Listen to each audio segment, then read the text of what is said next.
Баршаңызға сәлем, сіздермен бірге дәрігер невропатолог Ақжарқын Сейтқазықызы. Бүгін сіздермен Танакам препараты туралы сөйлесетін боламыз. Бұл қандай дәрі, қандай аурулар кезінде қолданылады, пайдасы бар ма, жоқ па, доказательный базасы бар ма, жоқ па, балаларға беруге бола ма, болмай ма, толық сұрақтардың барлығына жауап алатын боласыздар. Видеоның соңына дейін көріңіздер. Алдымен менің каналыма тіркеліп, подписаться деген батырманы басып, уведомление деген значокты басатын болсаңыздар, каналда шыққан жаңа видеоларды бірінші болып көріп отыратын боласыздар. Сондықтан подписка жасауларыңызды сұраймын. Ал біз бастаймыз. Танакам препараты фитопрепараттар қатарына жатады. Яғни гинка билоба деген шөптен жасалынады. Бұл препарат описаниясы бойынша бас ауру кезінде бас айналу, құлақта шуыл, есту қабілетінің төмендеуі, көру қабілетінің төмендеуі, тепе-теңдік сақтау бұзылғанда және де рейно ауруы кезінде қолданылады.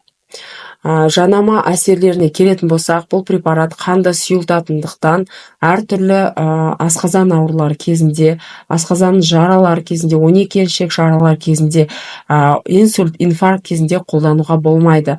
Және де 18 жасқа толмаған балаларға қолдануға болмайды. Енді бұл препарат әртүрлі жанама әсерлер туғызуы мүмкін. Оның ішінде бас ауру, бас айналу, іш өту, іш қату, бөртпелер және де қышымалар пайда болуы мүмкін. Енді өзімнің ойымен бөлісетін боламын. Мені тұрақты көретін көрермендер біледі, біз препаратты сайт арқылы тексереміз, оны описанияға тастап кететін боламын.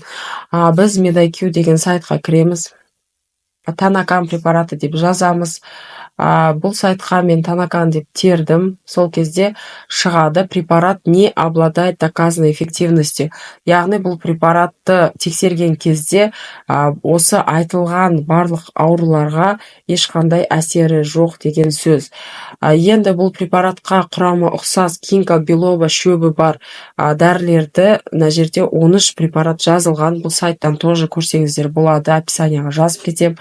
Оның ішінде мына жерде оқып беретін болсам, билабил, билабил интенс, билабил форте, витрум мемори, гинко билоба дейді.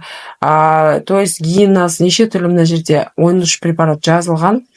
Өздеріңізде оқып шықсаңыздар болады, ешқандай эффектісін дәлелденген медицина бойынша. Енді тағы да сіздерге екінші сайт тастап кететін боламын. Расстрельный список препаратов деген сайт. Тоже кіріп көрсеңіздер болады. Бұл жерде Танакам препараты ешқандай эффектісі жоқ деп жазылған. Сондықтан бұл препаратты өзім жеке ойым қолдануға болмайды. Және инструкциясында 18 жасқа толмаған балаларға беруге болмайды деп жазылғандықтан балаларға да беруге болмайды. Қорытындыны өздеріңіз жасаңыздар, шешімді өздеріңіз қабылдаңыздар. Сіздермен бірге болған дәрігер невропатолог Ақжарқын Сейтқазықызы. Қош сау болыңыздар, ауырмаңыздар.